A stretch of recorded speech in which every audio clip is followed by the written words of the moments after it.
They told me the lamp in the west tower never went dark, and on the third night of the fever I learned why. I was the one who kept it.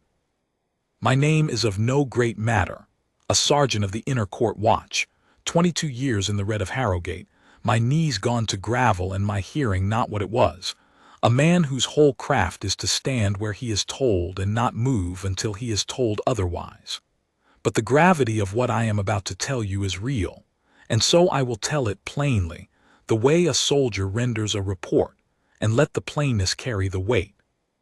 On the third night of the fever, the lamp in the west tower of Harrowgate Palace stayed lit because I would not let it go out, and a small girl who was very ill watched it from her bed and was not afraid, and that, God help me, was the whole of my duty, and I have never in my life done a duty I held more dear. Let me set the post for you, because a guardsman cannot tell a thing without first telling you where he stood. Harrowgate Palace sits above the old river bend in the Kingdom of Eldermoor, a long pale house of grey stone and gilded iron, with a forecourt of cobbles worn smooth by 300 years of boots, and a long inner gallery where the changing of the guard is done each morning at the strike of 8. The royal house of Harrowgate has held that house since the river had another name. In my time the crown belongs to Queen Saralind, and I will say of her only what every man of the watch would say, that she is good, that she remembers the names of her servants' children, and that she has never once asked a guardsman to do a thing she would not stand and do herself. Her consort is Prince Aldrich, a quiet man who reads too late into the night and walks the cloisters when he cannot sleep, and who I have many times pretended not to see. And there are the 2 children, Prince Joran, who is 10, all elbows and questions, who has decided that he will command the watch one day and follows the corporals about asking what every buckle is for, and the Princess Malin, who is 8. It is the princess this story belongs to, so let me give her to you properly. Malin was a small, grave, watchful child, the kind who notices things grown people have stopped noticing. She had a way of standing very straight when she thought no one was looking, copying us heels together, chin level, hands at the seams, and then spoiling it entirely by grinning when she caught my eye. She had from the time she could walk a particular fascination with the changing of the guard, not the spectacle of it, the precision. She liked that the same thing happened at the same moment in the same way every single morning, that the world had at least one corner in it that could be relied upon down to the count. I think a child who is often ill comes to love things that can be relied upon. The body lets them down, the 8 o'clock guard never does. She had made that spring a kind of treaty with me. I was the senior man on the inner gallery post, the long stone walk outside the family's apartments, where one of us stands the night so that the household may sleep, and she had decided that this post was hers to inspect. She would come in her nightgown when she was meant to be in bed, padding down the gallery on bare feet, and stand before me and look me up and down with enormous seriousness, and pronounce me fit for duty. "You may carry on, Sergeant," she would say, in a voice she had borrowed from her grandmother, the old Queen, and I would say, "Thank you, Your Highness," and she would nod once, satisfied, and pad away. It was the kind of game that should have been nothing. It became, over a season, a thing I looked forward to with an intensity that would have embarrassed me to confess. And she had asked me once, in the way children ask the questions that turn out to be the only questions, whether I was ever afraid, standing all night alone in the dark gallery. I told her the truth, which was that a guardsman is never alone, because the men who stood the post before him are standing it still, in a manner of speaking, and the men who will stand it after him are already coming, and the post itself does not care whether you are afraid. It only cares whether you stay. She thought about that for a long time.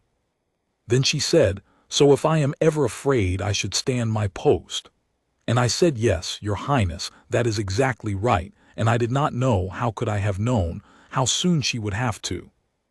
The fever came in the second week of a cold, wet spring, the kind that gets into the old palace's bones. It began as nothing, a flush, a tiredness, the princess gone quiet at supper. The household physician, a careful old man named Dr. Russell, whom I trusted then and trust now, was not alarmed. Children take fevers, but this one did not break the way a child's fever breaks. It climbed. By the end of the first week, there were specialists summoned from the city, men with leather bags and grave faces who came and went by the side door and did not meet the eyes of the staff. And the household had gone into that particular hush that falls over a house where a child is sick. Voices lowered, doors eased shut instead of closed, the ordinary clatter of a great house muffled as though the whole building were holding its breath. I want to be careful here, because I am telling you about a sick child and there are things that should be handled gently and not paraded. So I will tell you only what a man at his post would see and hear, and no more than that. I will tell you that the lights in the princess's apartments burned later each night. I will tell you that the queen, who in all my years I had never once seen hurry, began to move through the galleries quickly, her court shoes silent, her face composed in the way that costs more than tears. I will tell you that Prince Aldrich stopped pretending to read. And I will tell you that the changing of the guard at 8 each morning went on exactly as it always had: heels, chin, count, the relief marching up the gallery and the old watch marching down. And that I came to understand, standing it, that we were doing it for her. That somewhere behind those eased-shut doors a small grave girl who loved things that could be relied upon could hear faintly, the one thing in her world that had never once failed to happen, happening again, on time, to the Count. It was on the night the fever turned that everything I am about to tell you began. I had the inner gallery post, midnight to dawn, as I had taken it every night that week. I had asked for it, traded for it, called in 22 years of favors for it, because I could not have borne to be anywhere else. The gallery was dark but for the lamps in their iron brackets. The rain had come back and was running down the tall windows. And a little before 2 in the morning, the door of the princess's apartments opened, and Dr. Russell came out into the lamplight, and I saw his face, and I knew before he said a word that the night had changed its character entirely. He did not speak to me. A physician does not report to a sergeant. But he stopped, just for a moment beside my post, an old man with his bag in his hand, and he looked at the rain on the window, and he said to no one, to the night, to himself, "We must hope now. There is little more that medicine can do tonight. We must hope, and we must let her rest, and we must keep her calm." And then he went on down the gallery to wake the queen, and I was left alone at my post with the rain and the lamps and the most terrible sentence I had ever heard, and the certain knowledge that whatever was now to be done for that child, it was not going to be done by medicine. It was going to be done by hope, and hope, I have learned, is a thing that someone has to stand guard over, or it goes out like a lamp in the rain. So I stood, and I began, in the dark, to think about what a guardsman could do. What can a guardsman do, you will ask, against a fever? Nothing, I knew that. I am not a foolish man, and I have buried friends, and I know the exact size of what a soldier cannot fix. I could not lower her temperature or strengthen her heart or buy her a single hour. Medicine had done what medicine could. The rest, the doctor had said, was hope and rest and calm. Those three: hope, rest, calm. I turned them over in the dark like a man turning over the parts of a rifle he has stripped 1,000 times, looking for the part that is mine to hold. And I found it. Calm. Calm I could do. A guardsman is, in the end, a manufacturer of calm. That is the whole secret of the bearskin and the red and the standing still. People think the discipline is for show, that we stand like statues to impress the tourists. It is not for show. It is so that when everything else in a place is frightened and racing, there is one fixed point that is not. A child wakes in the night afraid. She looks down the gallery. There is the sergeant, exactly where he was, exactly as he was, not hurrying, not afraid, the same as he will be at dawn. And the child's racing heart finds the fixed point and slows itself against it. That is not nothing. On the third night of that fever, when medicine had laid down its tools, that was very nearly everything. I will tell you the thing that happened a little before 3 that morning, because it is the hinge of all the rest, and because I have never told it to anyone, and it is time it was set down. The door of the apartments opened again, softly, and it was not the doctor this time. It was the Queen. I had seen Queen Saralind in every kind of light in 22 years, in the blaze of state, in the gray of a winter review, at the funeral of her own mother, where she had stood through the whole long rite without once putting a hand to her face. I had never seen her as I saw her then, in the lamplight of the gallery at 3 in the morning, in a plain dark robe with her hair down like any mother in the realm, her face stripped of every kingdom she carried. She came to my post and she stopped, and for a moment she did not speak, and I stood as I am trained to stand, eyes level, giving her the one thing I had to give, which was the appearance of a world still in order. Then she said, "Sergeant, she is asking for the guard." I did not understand. I said, "Your Majesty." "Malin," said the Queen, and her voice did the smallest thing, a hairline crack instantly mastered. "She is feverish and she will not settle. She keeps asking. She wants to know whether the guard is at his post. She wants to know whether you are there." The Queen looked at me, and I understood that she had come herself in the dead of night, the Queen of Eldermoor, to carry a message a footman could have carried, because she could not bear to be away from that room for longer than this, and she had needed, for 1/2 minute, to stand near someone who was not afraid. "I told her you were there," the Queen said. "I told her you would be there all night. Was I right to tell her that?" "You were right, Your Majesty," I said. "I will be here all night. I will be here every night." She nodded, and then she did a thing I will remember on my own deathbed.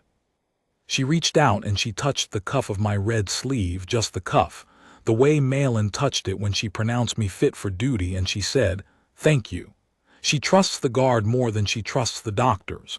I don't know why, but she does. So be the guard, be exactly the guard. It steadies her. And then the Queen of Eldermoor went back into the room where her daughter lay burning, and shut the door softly so as not to startle the child, and left me standing in the gallery with a charge laid on me heavier than any I had carried in 22 years of carrying charges. Be the guard, be exactly the guard. It steadies her. I have stood guard over a sleeping monarch. I have stood guard over a coffin through a winter night. I have stood guard at gates against men who meant harm. I had never until that night stood guard over a thing as fragile and as fierce as a frightened child's trust, and I will tell you that it asks more of a man than any gate, because a gate you hold with your body. This I had to hold with my whole self, with the level of my eyes and the stillness of my hands and the steadiness of a breathing I did not let her hear quicken, hour upon hour, so that whenever in her fever she turned her head toward the door, toward the gallery, toward the dark, she would find, as the doctor had ordered, calm, a fixed point.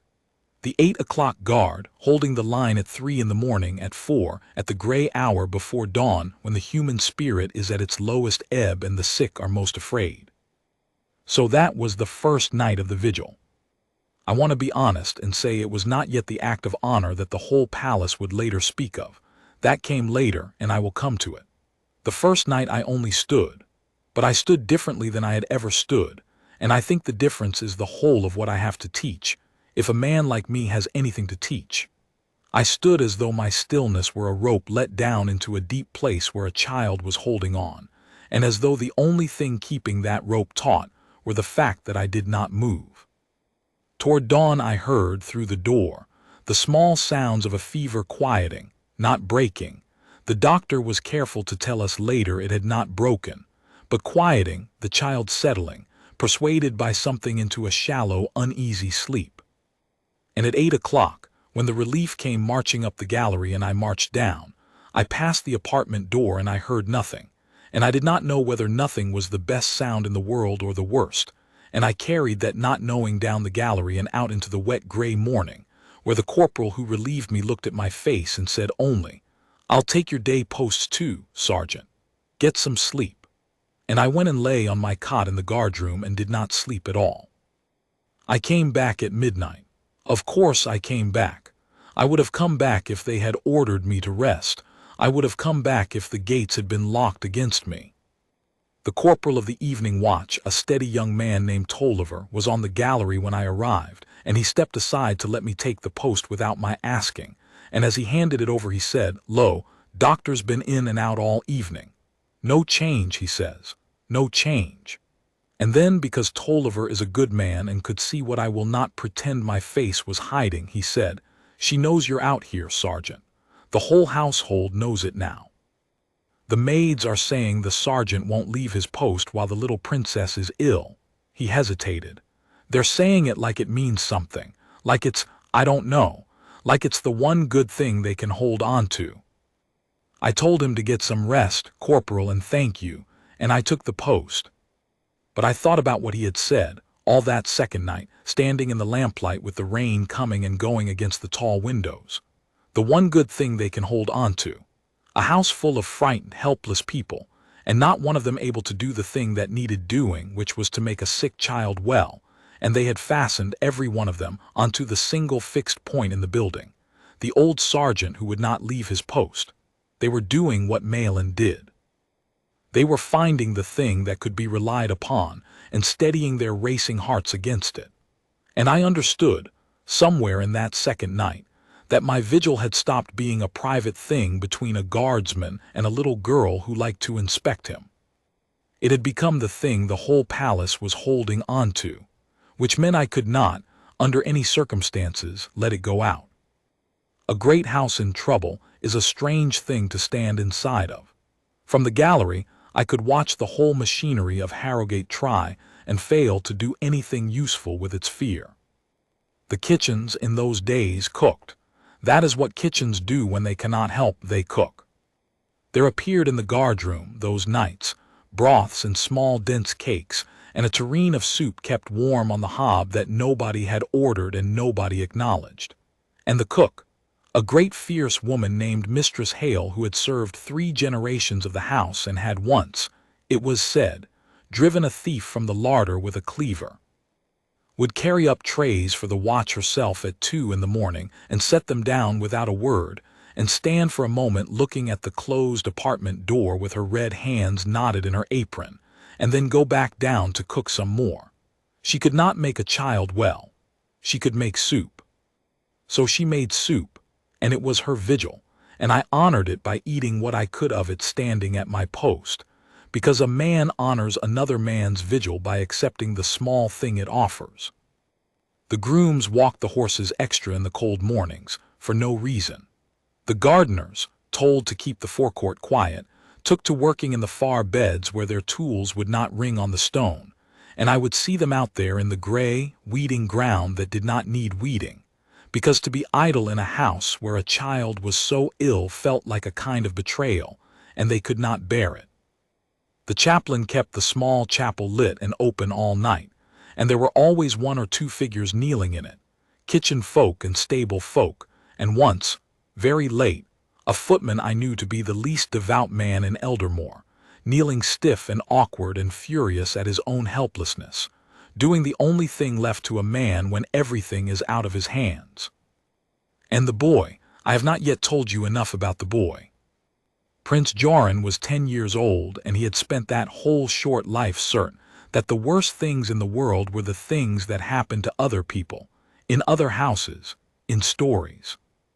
He did not have the equipment yet to understand a thing like his sister's illness, and so he did what frightened children of 10 do, which is that he got angry, and then he got reckless, and then, when neither of those moved the immovable fact, he came and stood by me. He came on the second night, a little after 1, in his dressing gown, his face blotched and furious, and he planted himself in front of my post the way his sister did, and he tried, very hard, to copy her game. "You may carry on, Sergeant," he said, in a thick voice, and the words wobbled and broke in the middle, and he was not pronouncing me fit for duty at all. He was a terrified little boy in the dark trying to borrow his sister's brave words because his sister could not say them herself. I am not a clever man with children. I had only one thing to give him, the same thing I was giving everyone, so I gave it. I did not soften. I did not bend down and tell him it would be all right, which I did not know and could not promise, and which he, being a sharp boy, would not have believed. I stood exactly as I stand, and I said, "Thank you, Your Highness," exactly as I always said it, in exactly the same voice, as though the world were still in its right order, and a prince inspecting the guard was a thing that happened in an orderly world. And I watched the words land on him like a hand laid flat on a panicking horse. The orderliness of it. The sameness. Here, at least, was one thing the fever had not been allowed to change. He stood with me a while after that. He did not talk much. At one point he said very low, looking at the closed door, "She's not going to die, is she?" It was not really a question. It was a thing he needed to put outside himself and have a steady voice fail to confirm or deny. I did not lie to a prince, and I did not frighten a child. I said, "The doctors are doing everything that can be done, Your Highness. The Queen, your mother, is with her, and the guard is at his post and will not leave it. Those are the things that are true tonight. Hold on to the things that are true." He thought about that, the way his sister thought about things, frowning. Then he nodded, and after a while a footman came and gently took him back to bed, and he went. And at the turn of the gallery he stopped and looked back at me to be sure I was still there, and I was, and that was enough to let him go. That was the second tier of it, if you want to think of a vigil as having tiers, which I did not at the time and only see now, setting it down. The first night it was the child. The second night it was the household, the cook and the grooms and the chaplain and the furious helpless footman and the brave broken boy. The fever was widening its circle of fear, and I was widening, without meaning to, the circle of the thing I was holding steady against it. On the third night it reached the Queen, and I will tell that carefully, because it is not mine to display her grief, and I will not. I will say only this. On the third night the doctors brought in another doctor, the most senior in the realm, an old gray eminence who came up the side stair with 2 assistants and a case of instruments, and went into the apartments and did not come out for 2 hours. And when he came out his face was the face Dr. Wrestles had been on the first night, only more so, and he conferred in the alcove at the end of the gallery in a murmur I was too far and too disciplined to overhear. And the upshot of it traveled the household the way such things do, by no spoken word, by the set of shoulders and the lowering of eyes, and the upshot was that the night now coming was the one the doctors feared. The crisis, they call it, the hour when a fever of that kind turns and goes one way, toward breaking and recovery, or the other way, toward the thing I have promised you I will not put on the page. That night, the turning night. And there was nothing, the great gray doctor said, I learned this later, from Wrestle, nothing more that the art of medicine could add. They had given everything the art possessed. Now it was the child's own strength, and rest, and calm, and time, and the thing the doctor would not call hope, but which was hope. The Queen came out into the gallery in the small hours of that third night. She did not come to bring a message this time. She came, I think, simply because the room had become unbearable, and she needed for 90 seconds to stand somewhere that was not the inside of her own fear. She came down the gallery and she stopped at my post, and she did not touch my sleeve this time, and she did not speak for a long while. We stood there together, the Queen of Eldermoor and her sergeant, looking at the rain on the tall black windows, and the only sound was the rain, and very faint, far off in the building, somebody in the chapel. And at last the Queen said, in a voice with all the crown taken out of it, "I have given orders my whole life. I have never in my life wanted so badly to give an order and had no order to give. There is nothing to command. The fever does not take commands." She turned her head and looked at me, and the lamplight was on her face, and she said the thing that I have carried with me from that night to this one. She said, "How do you do it, Sergeant? How does a man stand still for hour after hour with nothing to do and not go out of his mind? Teach me. Tonight teach me, because I cannot bear another hour of having nothing to do." And I, a sergeant, instructing a queen, I told her the only true thing I know about my trade. I said, "You are doing the thing, Your Majesty. Standing still is the thing. It is the hardest order there is, and you are obeying it. The post does not ask us to fix what is wrong. It asks us to be present and steady and not to leave, to be the one fixed point, so that the frightened one has something to hold to. You are her fixed point. I am only yours. I do not know where the words came from. They came from 22 years of standing, I suppose. The way a thing you have done 10,000 times says itself at last in the one moment it was always for. The Queen looked at me a long moment. Then she straightened. I watched the Queen come back into her, the crown settle again onto the bear mother, and she said, "Then we will stand, both of us, at our posts." And she went back into her child, and I stayed at mine. And that was the third night begun, the turning night, with the rain on the windows and the chapel light far off, and a whole great house holding its breath around the small, bright, dangerous flame of one feverish child. It was that night that I did the thing the palace remembers. I have to go back a little to make you understand it, because the act itself would mean nothing if you did not first know about the small wooden post. When Malin was perhaps 6, 2 years before any of this, she had asked the palace carpenter, without asking anyone's permission, simply walking down to his workshop and asking, as she did everything with enormous seriousness, to make her a guard post of her own. A little one, her size. The carpenter, an indulgent old fellow, had made her a thing about waist-high to a child. A slim-turned post of pale ash with a small flat platform at its base just big enough for 2 small feet to stand on, heels together, and a little brass plate he had engraved, only half in jest, "The Princess's Post." She had been delighted beyond all measure.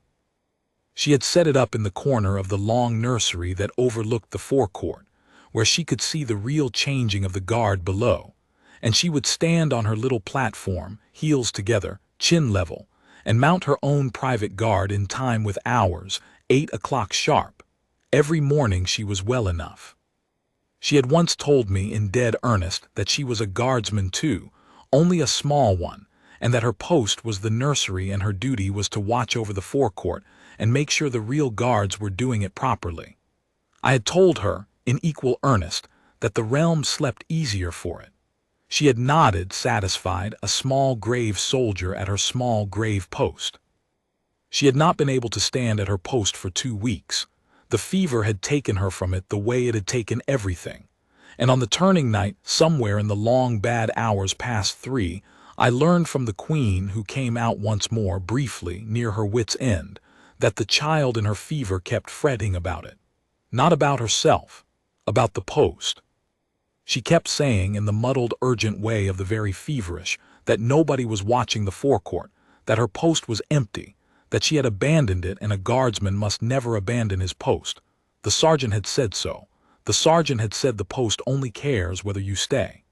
She was burning with fever and frightened half out of her small sense, and the thing her wandering mind had fastened onto in its distress was that she had failed in her duty, that her post stood empty, that she had let the realm down. The Queen told me this with tears standing in her eyes at last, and she said, "I don't know how to comfort her about it. I keep telling her the forecourt is safe, the guards are there, but she can't rest. She thinks she's abandoned her post." And the Queen gave a small broken laugh that was the saddest sound I ever heard. Of all the things to fear on a night like this, an empty post. Where does a child even, and she stopped, because she knew exactly where the child had got it. She had got it from me. I stood there in the gallery, and something moved in me that I had not felt in 22 years of standing, a thing rising up through all the discipline, a certainty as hard and clear as an order from a colonel. I knew, all at once and completely, what a guardsman could do, not against the fever. There was still nothing to be done against the fever, but against the one fear that was tormenting the child needlessly, against the empty post, against that I could do something. That was exactly, precisely, the one thing in all of this that fell within a guardsman's power. "Your Majesty," I said, "I would ask your leave to do a thing. It is irregular. It breaks every standing order of the watch, but I believe it will let her rest." The Queen looked at me. "Anything," she said, "Sergeant, anything." So I will tell you what I did, and you may judge whether an old sergeant overstepped, or whether he did the one right thing left in the world to do. I left the inner gallery post. I left it, who had told a queen 90 minutes before that the whole of the trade is that you do not leave. I left it. And I did so with her leave and with Corporal Tolliver summoned up to hold it in my place, because a post is never truly abandoned if another man takes it. That is the first thing they teach you. The line is unbroken if the relief is there. And I went up the small stair to the long nursery that overlooked the forecourt, the dark empty nursery with the toys put away and the small bed unslept in because its owner lay sick 2 floors below. And I found in the corner, in the moonlight that came gray through the tall window, the little ash post with its brass plate. The princess's post, standing empty. And I did the thing. I could not stand on her platform. It was made for a child's 2 feet, and I am a large old man in boots. But I did not need to stand on it. A guardsman does not need the platform. The platform is only the place. I took up my position beside the little post in the dark nursery, facing the tall window and the forecourt below exactly as she faced it when she mounted her guard, heels together, chin level, hands at the seams, my rifle at my shoulder in the full red of the watch, and I stood her post for her. I mounted the princess's guard.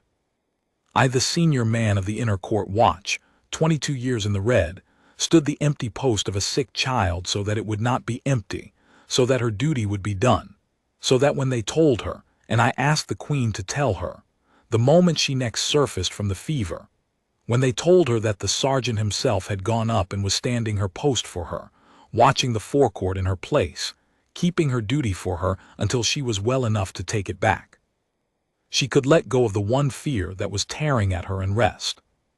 I want to be plain about how strange this was, so that you do not romanticize it more than it deserves and also not less. There was no one to see it. It was 3-something in the morning in an empty nursery. A grown soldier in full ceremonial dress stood at perfect attention beside a child's toy guard post in the dark, facing an empty forecourt, while the rain came down. By every standing order of the watch, it was an absurdity. A sergeant has no business leaving his roster post to stand a pretend post that exists only in the imagination of a 6-year-old. If a young guardsman had done it, I would have had stern words for him. And it was the most important guard I have mounted in my life, and I knew it while I stood it, and I have never been more certain of anything. Because here is the thing about a post, the thing I had spent 22 years learning, and had told the child without fully understanding it myself. The post is real because someone honors it. That is the only thing that makes any post real, not the stone, not the gilded iron, not the standing order. A post is a promise that someone will be there. The grandest gate in Eldermoor is just an arch of stone until a man stands it and makes it a thing that is kept. And a child's toy post of pale ash is exactly as real, exactly as sacred, exactly as much a post that must not stand empty if someone honors it. Malin had honored it. She had stood it, heels together, 8 o'clock sharp in dead earnest for 2 years. She had made it real with the only thing that makes anything real, which is faithfulness. And now she was too ill to keep it, and she was breaking her heart over the empty post. And a guardsman's whole sworn purpose in this world is that posts which matter to the people he serves do not stand empty. So I stood it. I stood the princess's post the rest of that turning night, and I felt standing it, the absurd and total rightness of it settle into my bones like the cold settles into old stone, that this ridiculous, irregular, unwitnessed thing was the truest duty I had ever done because it was duty stripped of everything but its heart. No crowd, no medal, no order from above. Just a promise to a frightened child that her post would be kept, made good by an old man standing in the dark. I did not yet know that it would not stay unwitnessed. I did not know that before that night was out, the whole palace would know, and that the standing of the princess's post would become a thing they spoke of in Harrowgate for years after, the way a house treasures the one true thing it did in its worst hour. I only stood, heels together, chin level, the rain on the window, the empty forecourt below, and 2 floors down a small grave soldier letting go at last of her fear of the empty post and resting. The Queen told her near dawn. She waited for one of the lucid windows the fever allowed, when the child surfaced for a few minutes clear-eyed and frightened, and she leaned close and told her. I had this from the Queen herself after, when she could bear to speak of it. She told her, Malin, listen, your post is not empty. The sergeant has gone up to the nursery. He is standing your post for you. He is watching the forecourt in your place in full dress this very minute so that your duty is being kept while you are ill. You have not abandoned anything. The guard has the post. You can rest. And the child, the Queen said, had gone very still, and her cracked lips had moved, and the Queen had bent close to hear, and what the child said was, tell him thank you, tell him I'll take it back when I'm well. And then she had closed her eyes, and the Queen's voice broke telling me this, and she had slept, truly slept. Not the thrashing half-sleep of the fever, but a deep still sleep, the first in 3 days, the sleep the doctors had been praying for. The sleep that the great gray eminence had said was the one thing left that might turn it, the body's own rest doing the work no medicine could. I did not know any of that while I stood. I learned it after. While I stood, I only stood and held the post and did not let it be empty. It was Corporal Tolliver who told the household, though I had asked him to tell no one. I do not blame him. Some things are too large for a man to keep. He had come up near dawn to relieve me at the princess's post, for even a sergeant must be relieved, and the child must never again wake to fear it empty. So I had arranged that the princess's post would now be stood in rotation by the watch around the clock until she was well enough to take it back herself. Tolliver came up to take the first relief, and he found me there in the gray dawn light at attention beside the little ash post. And I watched a thing happen in his young face that I have seen happen in the faces of hard men only 2 or 3 times in my life. He understood what he was looking at, and he could not hold it in. By the time I came down off the night watch, the palace knew.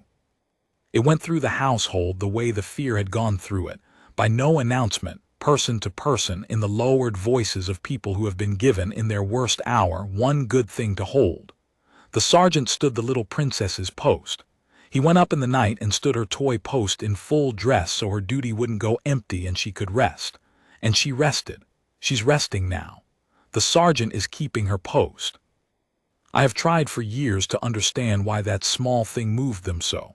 I think it is this. They were all of them helpless. Every soul in that great house, from the Queen down to the boy turning the spit in the kitchen, was helpless against the one thing that mattered, and there is no agony like the agony of the helpless who love. And here in the standing of the little post was a thing a person could do. It said, you cannot cure her, no, but you can keep faith with her. You can honor what she loved. You can make sure that the things she held sacred do not fall while she cannot hold them so that she has something whole to come back to. It gave the helpless a duty. And duty to people who love and cannot help is mercy.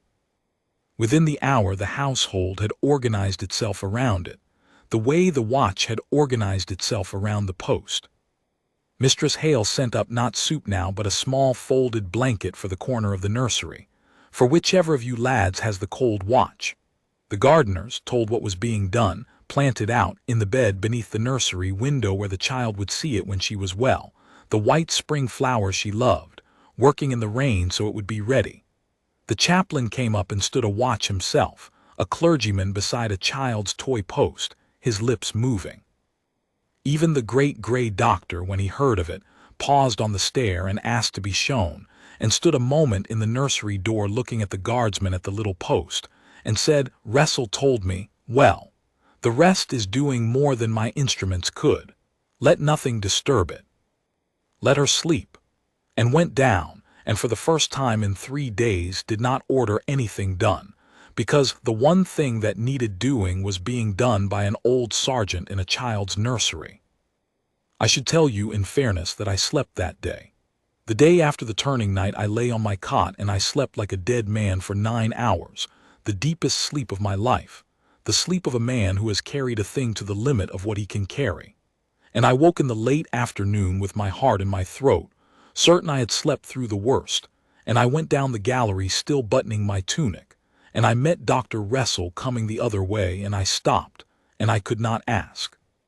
I have faced men with weapons, and not felt the fear I felt facing that old physician in the gallery, unable to ask the question. He saw it in me.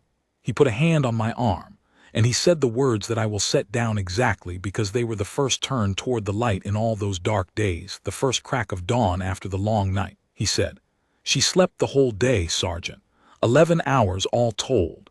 And the fever," he paused, and an old physician does not waste words, and he chose these carefully, "the fever has eased. Not broken. I will not tell you it is broken. I have seen these ebb and come back. But it has eased, more than it has eased in a week," and she took a little broth at noon, and she asked, he almost smiled, she asked whether the guard was still keeping her post. We told her yes. She said good. And she went back to sleep peaceful. "Sergeant, I have practiced medicine for 40 years, and I do not understand the half of what makes a body fight or stop fighting, but I will tell you what I believe. I believe that child stopped fighting her own fear 3 nights ago, and started spending her whole strength on it and had none left over for the fever. And I believe that the night she let go of that fear, the night she was told her post was kept, she got her strength back for the fight that mattered. I cannot prove it. But I have ordered the post kept day and night, and you may consider that a physician's prescription." I did not trust my voice. I said, "Yes, doctor." "Eased," he said again warningly, an honest man refusing to promise more than he could see. "Not one. The next days will tell, but eased. Go and stand your post, Sergeant, both your posts. They are doing her good." And I went, light-headed with a hope I did not dare hold too tightly, and I stood. But I want to warn you now, the way the doctor warned me, against the easy ending, because the next day the false dawn nearly broke all our hearts, and I would be lying to you if I let you think the turn toward light went straight and easy from there. It did not. There was one more night of terror to come, and it came the very next, and it was worse than all the rest, because it came after hope. The 4th day was the best the household had seen. The child sat up. She took broth and then a little bread. She spoke clearly. The word that ran through Harrowgate that afternoon was the sweetest word there is, better, she is better, and you could feel the whole house exhale, feel the shoulders come down, feel people begin, for the first time in days, to laugh at small things in the kitchen, to speak above a whisper. Mistress Hale baked a cake shaped, badly, like a bearskin, and sent it up with a note that said 4 when the princess resumes her post. And the child, they told me, had laughed at it, a real laugh, and asked to keep the note. The Queen slept 3 hours, the first since the fever began. Prince Joran was permitted to stand in the doorway of his sister's room and tell her, at length and with great relief, everything she had missed, which was nothing, but he told it as though it were the news of nations. And in the late afternoon the child asked the Queen whether, since she was so much better, she might soon go up and take her post back from the sergeant, because it was kind of him, but it was hers, and she did not want him to think her a guardsman who let others do her duty. I will confess that I let myself believe it. After 3 nights at the limit of what I could bear, with the doctor's careful eased, and the child's true laugh and the bearskin cake, I let the hope all the way in. I stood the gallery that 4th evening lighter than I had stood it in a week, and when Prince Joran came down to me, not frightened now, but glowing, and tried his sister's game again. "You may carry on, Sergeant," and got it right this time. Got the whole brave phrase out clean, I said. "Thank you, Your Highness." And I very nearly smiled, which a guardsman does not do, and the boy saw the not smile and grinned, and the world felt as though it had come back into its right order. That is the false dawn. I have learned since that fevers of that kind are cruelest exactly here, that the body can rally and spend its rally and fall back worse, that the experienced physicians dread the good afternoon more than the bad night because of what can follow it. Dr. Russell knew. I saw him that golden afternoon when everyone else was easing.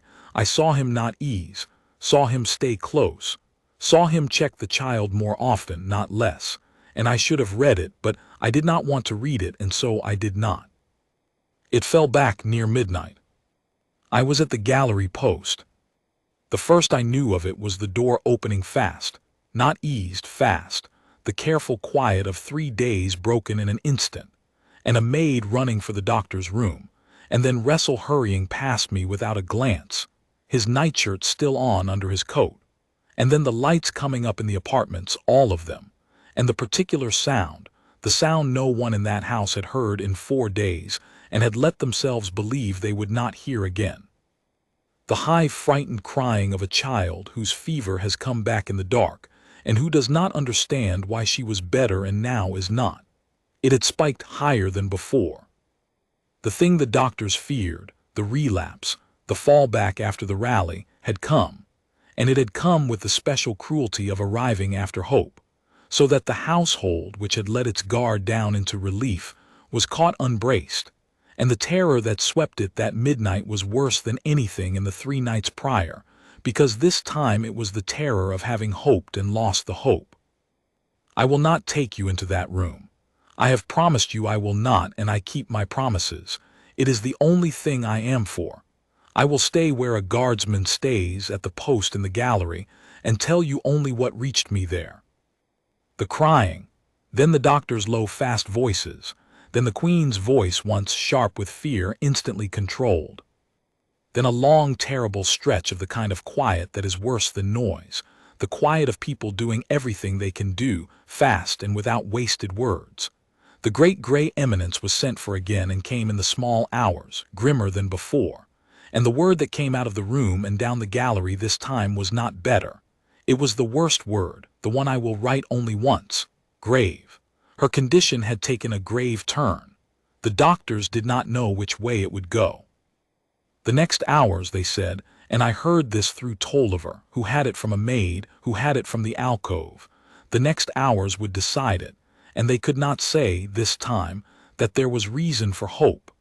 They could only say there was no longer reason for the hope of the afternoon. That was the lowest point. That was the bottom of it.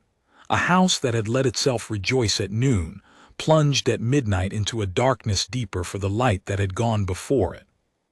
And here is where I must tell you the hardest part of my own conduct, and I will tell it because a report that hides the soldier's own failing is no report at all. I faltered. For perhaps a quarter of an hour, somewhere in the blackest stretch of that 4th night, I faltered at my post. Not in my body stood, heels together, chin level as it has stood through everything. The training holds the body even when the man inside it is breaking. But inside I faltered. I thought it was for nothing. The standing of the little post, the keeping faith, the whole grand foolish gesture the palace had wept over for nothing. She had rested and rallied, and it had not been enough. The fever had only been gathering, and all our keeping of faith had bought was a crueler fall. I thought, what is the use of a guardsman against this? What is the use of any of it, the discipline, the stillness, the honor, the standing of posts, against a thing that does not take commands? I had told the Queen that standing still is the thing, that the post does not ask us to fix what is wrong, only to be present and not leave. And in that quarter hour I doubted it to the bottom. Present for what? Steady for what? If the worst came, what had my stillness been worth? A man cannot guard a child against a fever. I had known that from the first. But I had let myself feel, in the standing of the little post, as though I were guarding her against something, as though faithfulness were a kind of shield. And now the shield was shown to be what I had always known it was, which was nothing. A man standing in the dark, unable to do the one thing that mattered, and the bitterness of it nearly took my knees. It was Mistress Hale who set me right, and she never knew she did it. She came up the gallery in the blackest hour, the fierce old cook who had driven a thief off with a cleaver, carrying, of course, a tray, soup no one would drink, her vigil, the only thing she had. And she stopped at my post, and she was weeping openly without shame, the way the old can weep when the young cannot, and she set the tray down on the stone, and she looked at the terrible lit door of the apartments, and then she looked at me, and she said in a voice ragged with crying but absolutely certain, the certainty of a woman who has served a house through 3 generations of its joys and griefs, "You keep standing, Sergeant. Whatever happens in that room, you keep standing. Don't you dare stop." She needs to know the guard's still there. Whatever happens, especially if the worst is she could not finish it, especially then, the guard does not leave. You taught her that. Don't you dare unteach it now. And she took up her tray and went back down to her kitchen to make more soup nobody would drink. And she had no idea that she had just hauled an old sergeant back from the edge of the only failure that would have unmade his whole life. She was right. She was entirely right, and the rightness of it went through me like the first true order of the night. And I straightened, not my body had never bent, but the man inside it I straightened. And I took up my doubt and I set it down the way you set down a thing too heavy and not yours to carry, and I understood my error.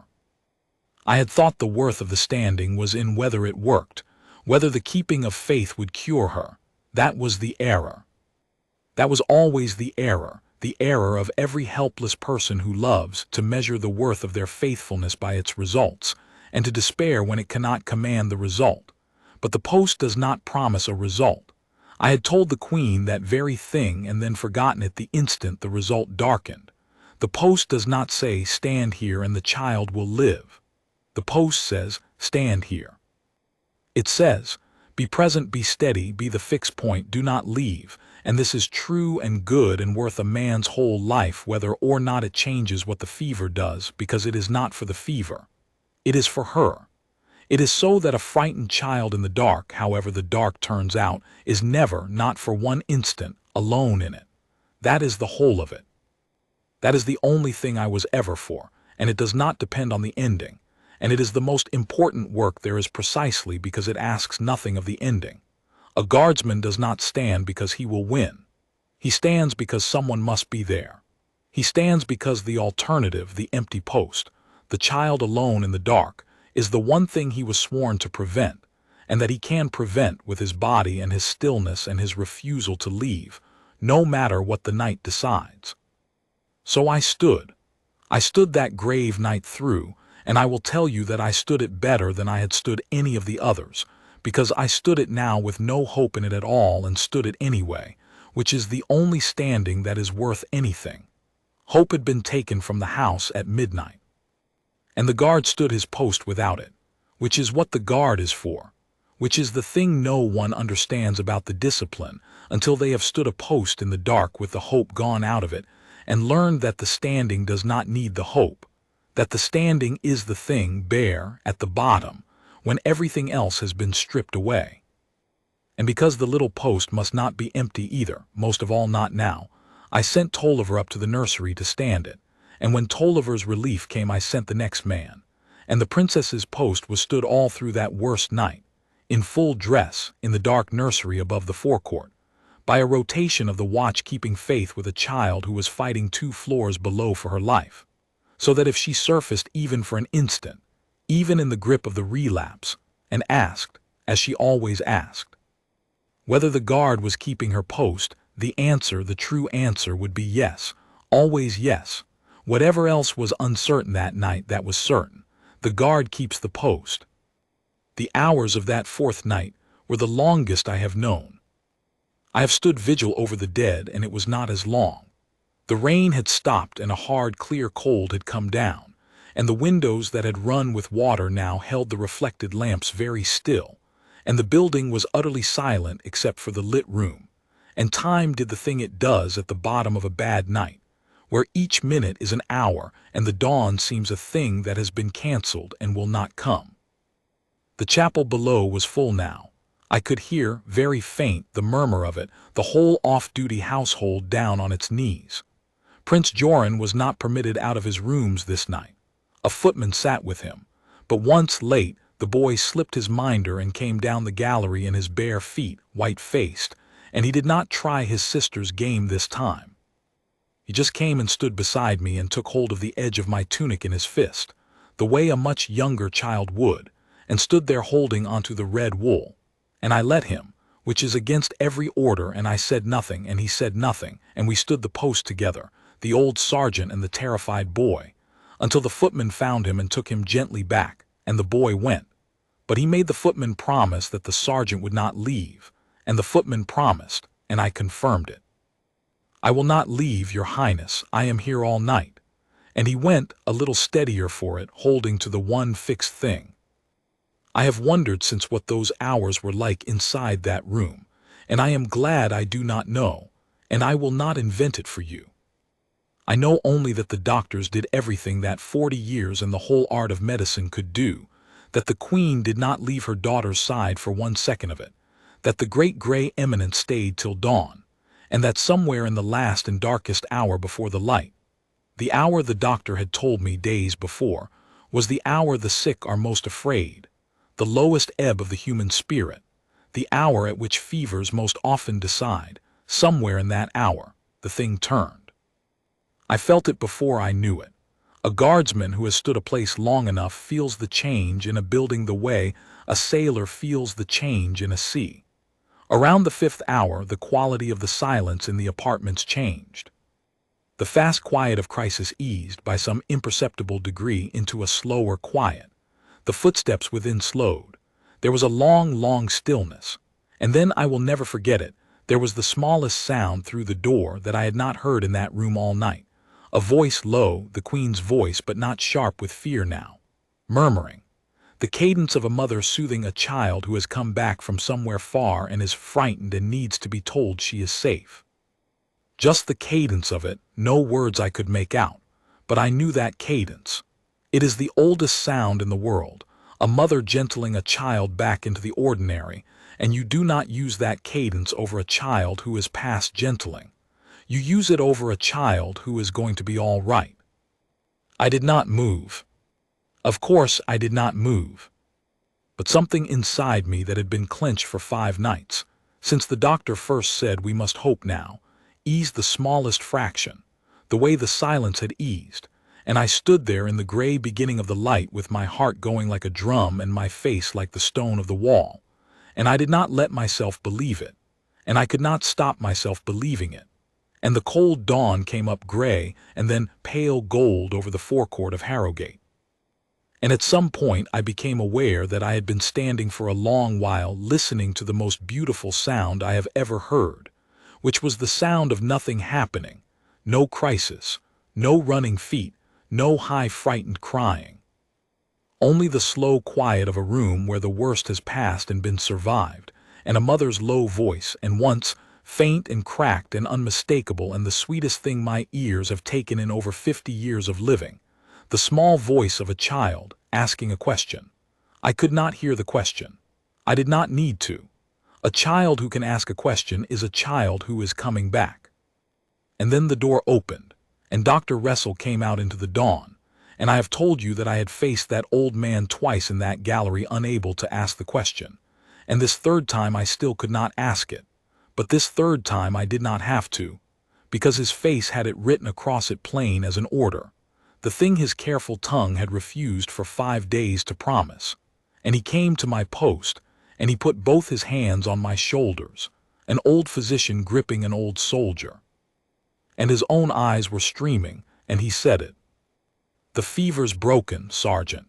His voice shook on every word, and he did not try to steady it.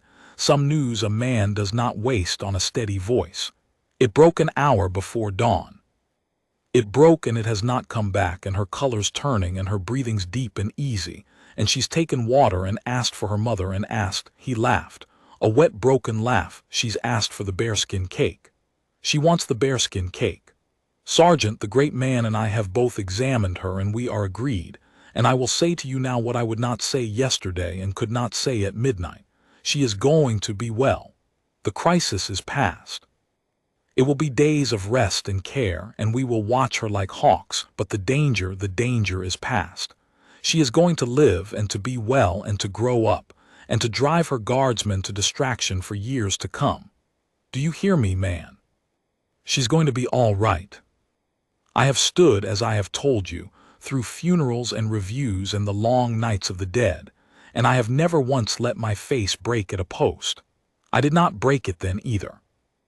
But I will set down, because it is the truth and a true report does not hide it, that the tears ran down an old sergeant's face that dawn while the rest of him stood at perfect attention, heels together, chin level, rifle at the shoulder, weeping without moving a muscle. The way the stone of an old building weeps in a thaw, the stillness perfect and the water running down it all the same. And Dr. Russell saw it and understood it, and did me the great kindness of pretending he did not, and gripped my shoulders once more, and went a spread the word that the house had prayed 5 nights to hear. It went through Harrowgate that dawn the way light goes through a house when the shutters are thrown open all at once. I heard it travel. I heard from the chapel below the murmur of prayer break into something else, a sound I had never heard come out of that chapel, the sound of a roomful of weary, frightened people receiving good news, a kind of collective broken cry, and then, astonishingly, laughter, the helpless, overflowing laughter of relief. I heard doors open that had been eased shut for 5 days, open normally, carelessly, gloriously. I heard Mistress Hale, 2 floors down, give a single great shout, one word. I could not make out the word, but I did not need to, and then the unmistakable clatter of a kitchen coming back to noisy, joyful life. The grooms in the yard, the maids on the stairs, the whole vast machinery of the great house that had run for 5 days on fear, switching over in the space of a dawn to run on joy, and the noise of it rising through the building like a tide coming in. And in the middle of all of it I stood my post and did not move, because I was not relieved yet, and a guardsman holds the post until he is relieved, and I would not have untaught the child that lesson for all the joy in Eldermoor. It was the Queen who relieved me. She came out of the apartments into the full risen light of morning, and the change in her was the whole news written on one face. The bare grieving mother of the night was gone, and the Queen had come back into her, but a Queen with something new in her face, something that had been broken open and mended stronger, the particular radiance of a person who has been to the bottom of fear and been allowed to come back up. She came down the gallery to my post, and the whole exhausted, joyful household seemed to gather behind her without being summoned. I was aware of faces filling the gallery, the cook and the doctors and the chaplain and the footmen and the grooms, the boy Joran in the front of them with his face shining, all the people of the house drawn to the gallery as the morning broke, though no one had called them.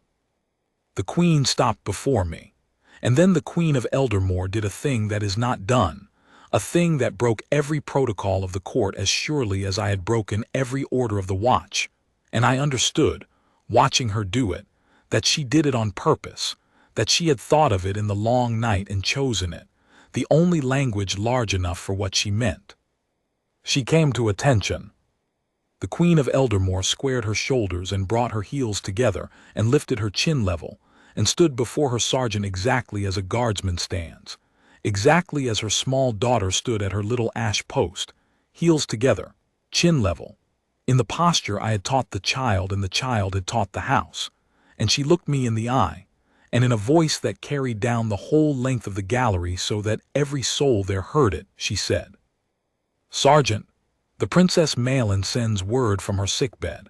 She has been told that you stood her post for her, in full dress, every hour she lay ill, so that her duty would not go empty while she could not keep it. She has been told that when the worst night came, you stood it without hope and stood it anyway, and that the guard never once left, never for an instant, so that she was never alone in the dark." The Queen's voice did not break now. She had taken it past breaking, somewhere in the night, to a place where it was very steady and very clear. "She wishes me to tell you that she is well enough now to take her post back, and she wishes me to tell you one thing more. She says, tell the sergeant I know now what he meant, about being afraid.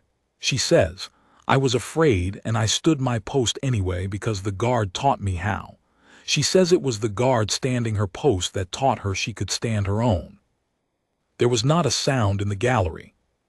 The whole house held its breath as it had held it 5 nights, but this was the other kind of breath-holding, the kind that comes before a thing too full to be borne quietly. "You taught my daughter," said the Queen, "that a person stands her post even when she is afraid. And then, when she could not stand it, you stood it for her, not to do her duty in her place, but to keep it safe and warm and real until she was strong enough to take it back. Sergeant, there is no honor in my power to give that is the equal of what you have done, because what you have done was done for its own sake, in the dark, with no one watching and no hope of reward, which is the only kind of honor that is worth anything and the only kind that cannot be given, only recognized.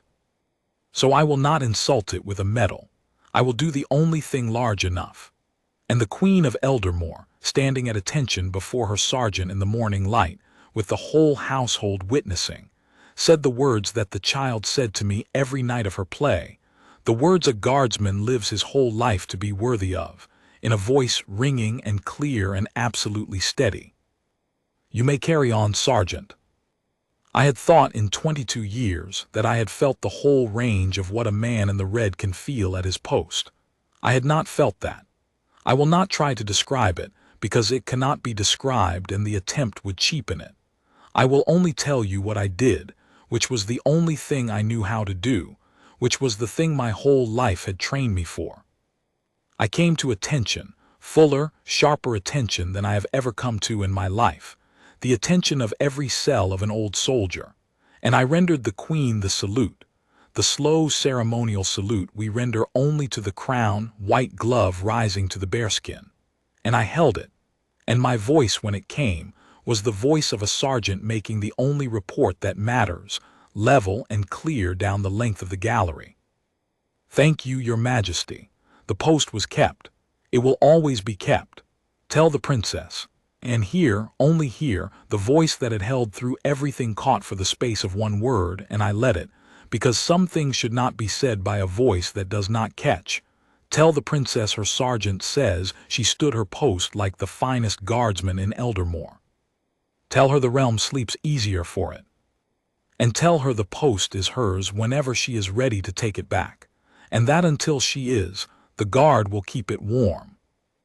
And then the gallery did break, all at once. The held breath let go, the household wept and laughed, and some of them cheered, which is not done in the palace and was done that morning and will be forgiven by history. And Mistress Hale was crying into her apron, and the chaplain had his face in his hands, and young Joran broke from the crowd and ran the length of the gallery and flung his arms around me, around an armed guardsman at his post, which is so far against the orders that there is not even an order against it. And I stood there with a weeping prince attached to my middle and the Queen of Eldermoor smiling at me with tears on her face and the whole great house roaring its relief around me.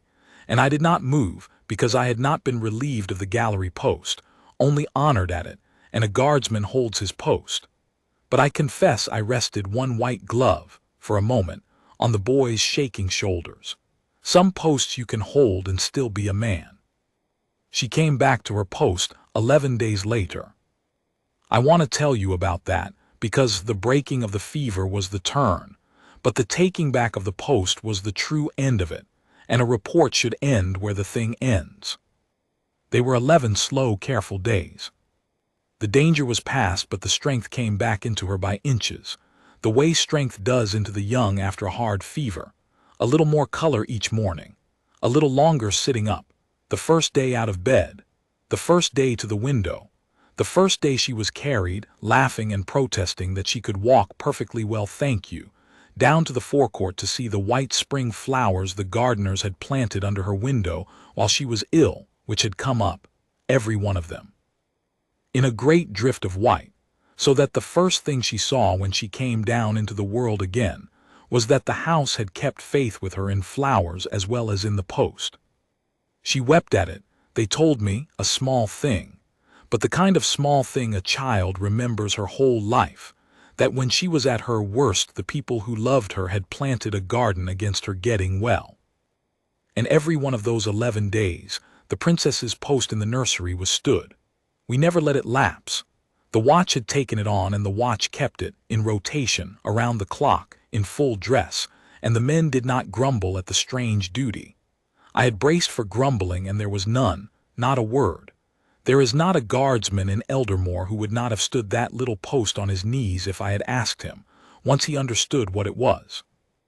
It became, in those 11 days, the most coveted watch in the palace. The young ones asked for it.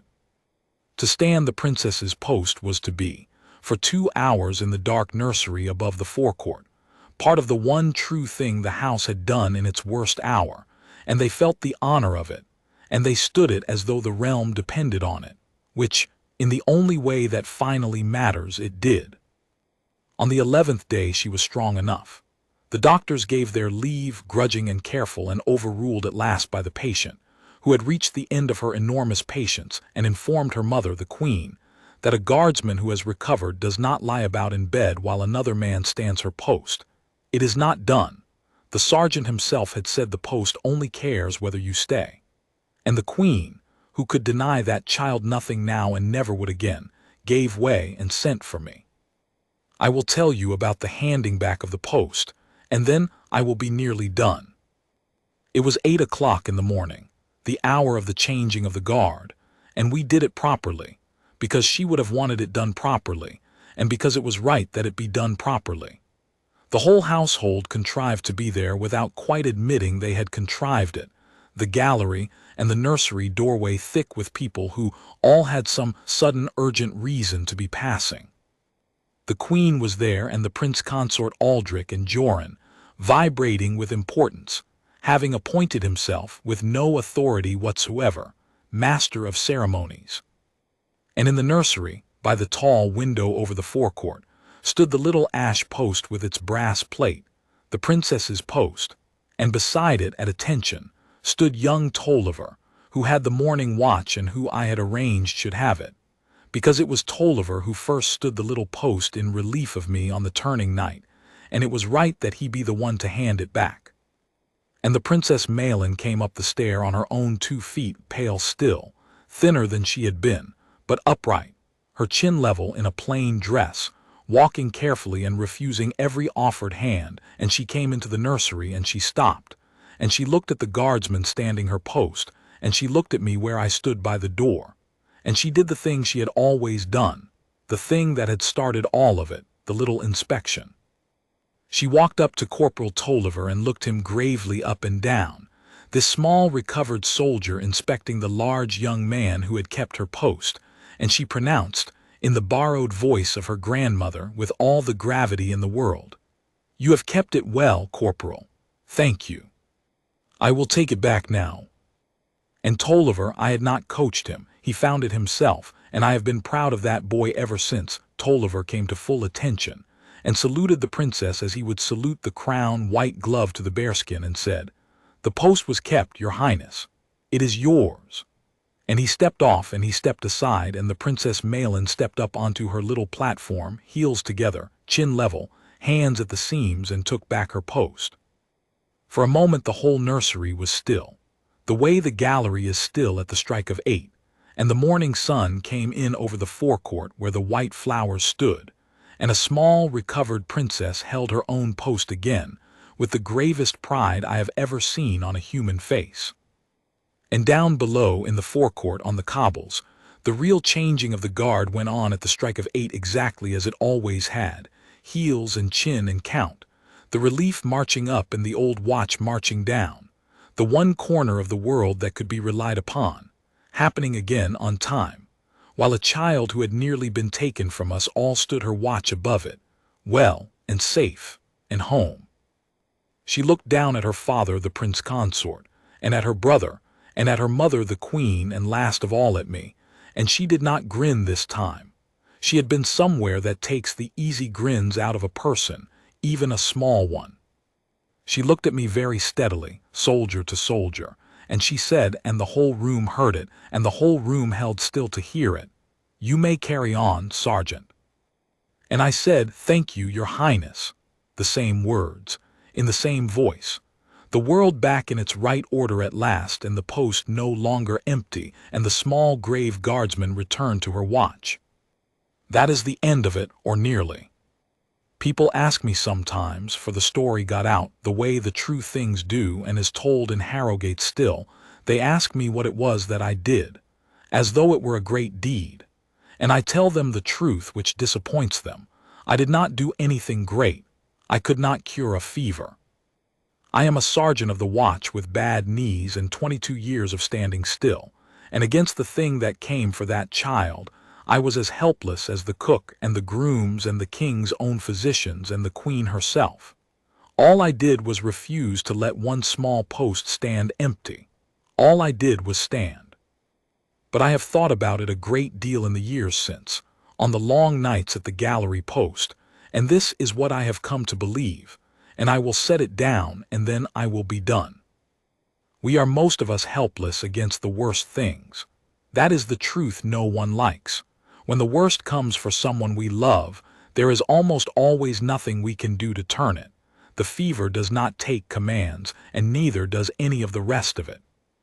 And the agony of that helplessness is the worst pain there is, and it drives good people half mad, because love wants to ACT and there is nothing to be done. But there is one thing. There is always the one thing. You cannot cure the fever, but you can keep faith. You can refuse to let the people you love be alone in the dark. You can stand the post, whatever your post is, the soup or the flowers or the prayer or the holding of a small hand or the standing of a foolish toy guard in an empty nursery at 3 in the morning. You can be the fixed point that the frightened heart steadies itself against. It will not change what the fever does. It is not for that. It is for the one who is afraid, so that whatever the dark decides, they meet it held and known and not alone. And that is not nothing. On the worst nights of this world, that is very nearly everything, and it is the one thing that is never taken from us, the one order we can always obey. Be present, be steady, do not leave. The Princess Malin is well now and grown taller, and she still stands her post at the nursery window some mornings when she thinks no one is looking, heels together, chin level, watching over the forecourt, making sure we are doing it properly. And I am still on the gallery, where I will stand until they relieve me for the last time. And the lamp in the West Tower still burns all night, every night, and the young ones think it is only the custom of the house. But I know why it burns. It burns because someone once would not let it go out, and I keep it lit. That is my post, I stand it, the guard does not leave.